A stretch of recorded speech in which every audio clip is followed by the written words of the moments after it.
Allez, début de la seconde période de ce match opposant la France, les Françaises aux Chinoises et aux Belges. Les Françaises qui ont fait une très belle entrée en matière, elles ont réussi à sortir les Belges, à affronter les Chinoises. Et sur le fil, elles l'ont emporté 13-12. Je pense que les Chinoises seront moins dangereuses pour les Françaises si les Françaises vraiment tiennent compte de cette très grosse frappeuse chinoise qui prend quasiment toutes les balles. Alors l'idée n'est pas d'anticiper sa frappe parce qu'elle a une très bonne capacité à jongler entre son bras gauche, son bras droit avec de belles feintes. Mais voilà, il faut resserrer quand même le carré de son côté.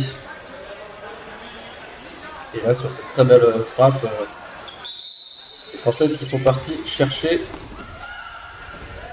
les Belges. La Chine se retrouve donc en tête. Et voilà, la Chinoise, cette frappeuse qui n'a pas hésité à faire le tour de la cellule pour frapper.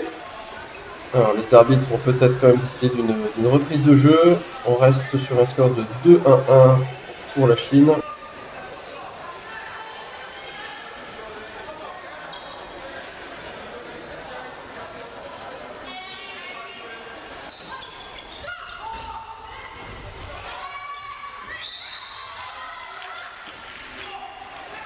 Les jeunes Belges surprises par cette frappe déviée par un rapproché que l'éloigné n'a pas réussi à récupérer, qui finit extérieur.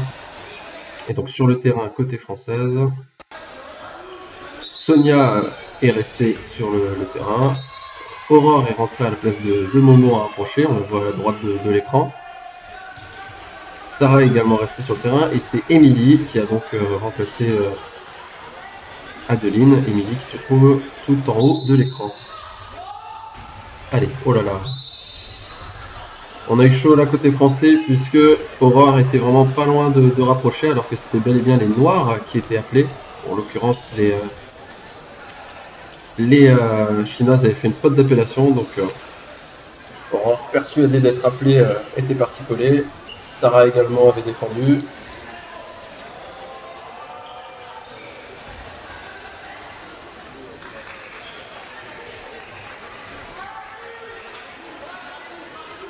Voilà, le score est mis à jour. La France qui prend la tête, 4-3-3 et qui va probablement se faire appeler par les Chinoises. Petite discussion entre les Chinoises et l'arbitre. Voilà, sauvetage un peu compliqué là sur cette attaque long de ligne. Alors, pas de bloc sur le noir, c'est bien parce que ce sont les grises, les Chinoises qui sont appelées.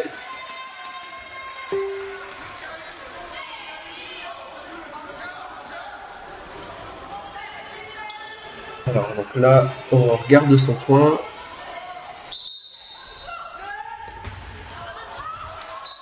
Et voilà, exceptionnellement, ce n'est pas la frappeuse habituelle chinoise qui s'est chargée de cette frappe.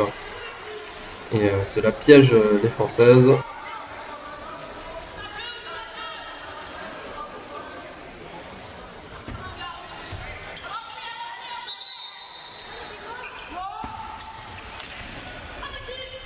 Les Belges alors qu'ils sont donc revenus dans la partie, déplacement non. Il me semblait qu'il y avait eu plusieurs contacts et qu'il était impossible de la part des Belges de faire ce déplacement. Je pensais vraiment qu'une fois la passe effectuée, il y avait eu un troisième contact. Il semblerait donc que non. Donc c'est très bien effectué cette passe au centre suivie d'un déplacement de la part des Belges, qui encore une fois était pas loin de réceptionner cette balle là. Mais les Françaises qui marquent cette échappée et qui conservent leur avance, qui recollent au score plutôt, puisque c'est vrai que les Belges venaient de prendre le large. Extérieur, ça, voilà, il faut le communiquer, Émilie. Écoutez, ça, on va prendre, c'est pas très beau, mais ça fait toujours plaisir. Alors, pas de bloc spécifique sur Aurore, une frappe assez facile à récupérer. Elle revient au centre, Aurore qu'on n'a pas encore vu frapper, si je ne m'abuse. Sarah qui s'en charge, elle avait conclu la première période sur ce même type de frappe. Allez, il faut être présent là, voilà, super. Aurore a très bien joué. Oh, qu'est-ce que c'est beau.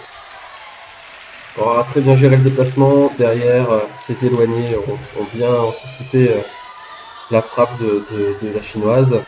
Et du coup, en sachant que c'est elle qui frappait, elles sont restées bien statiques sur leurs appuis.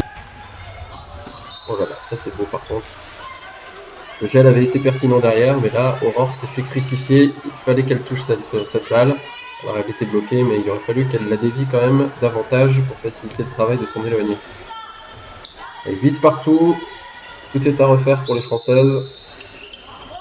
Et ce sont bien les Noirs qui sont appelés. Oh là là. Alors ça c'est très surprenant. Petit coup de stress de la joueuse belge de l'éloigné qui a sans doute eu peur pour Saline, qui l'a fixé longuement et qui s'est retrouvée trop loin finalement. Elle a glissé pour essayer de rattraper le ballon, mais c'était trop tard. Aïe aïe aïe. Ouf. Super. Super bonne nouvelle. C'est pas la frappe qui est super, ça c'est sûr. Extérieur direct. Émilie a eu chaud.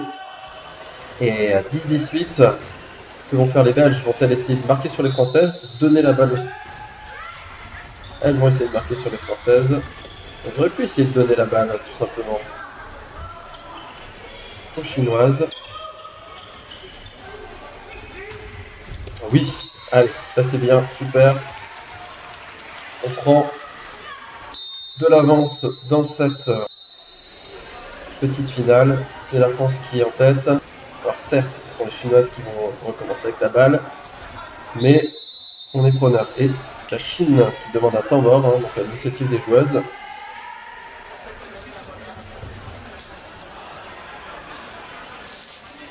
Tandis qu'on l'a vu sur le terrain, Sonia a été remplacée par Adeline pour jouer cette petite finale. On va mettre le jeu en pause le temps du temps mort.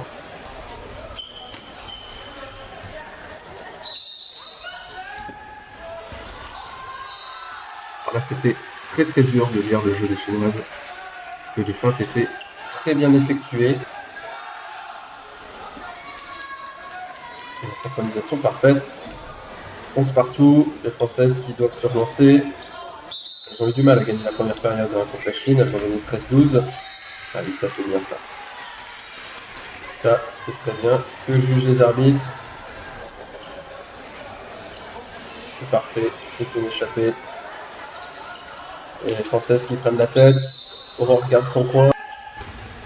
Super, Souter, elle n'a pas tremblé. Le gel. Ah, hélas, ce contact a lieu un peu loin. Ah, il fallait faire un faux frappeur, mais c'est pas grave. Émilie, parfaitement, cale dans l'intervalle cette frappe sur ce gel. Petit moment de flottement là, parce qu'Émilie a percuté une chinoise dans sa course, mais elle était trop loin du ballon pour qu'il y ait une défensive illégale, surtout que les trajectoires étant également involontairement croisées, pas de faute des deux côtés. Et puis derrière, les chinoises étaient vraiment dispersées sur le terrain. Un coup frappeur aurait été parfait, mais Émilie a trouvé son petit trou tranquille sur la droite. C'était très bien. Et la France qui remporte avec un poil plus de facilité cette deuxième période.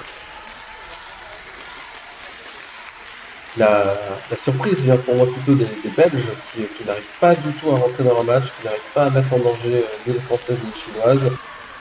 Défensivement notamment, pour l'instant elles n'ont pas été très solides. Et si elles veulent pouvoir faire un résultat dans ce match, il va falloir qu'elles se réveillent très vite. Elles nous ont montré de bien plus belles choses depuis le début de la compétition. En tout cas, on va s'arrêter là pour cette seconde période et relancer très vite une nouvelle vidéo pour la troisième période. Et je ne vous cache pas que je l'espère, la dernière de ce match. J'espère que les Françaises vont pouvoir l'emporter et ainsi se faciliter la tâche sur un match assez rapide pour le reste de la compétition. A tout de suite.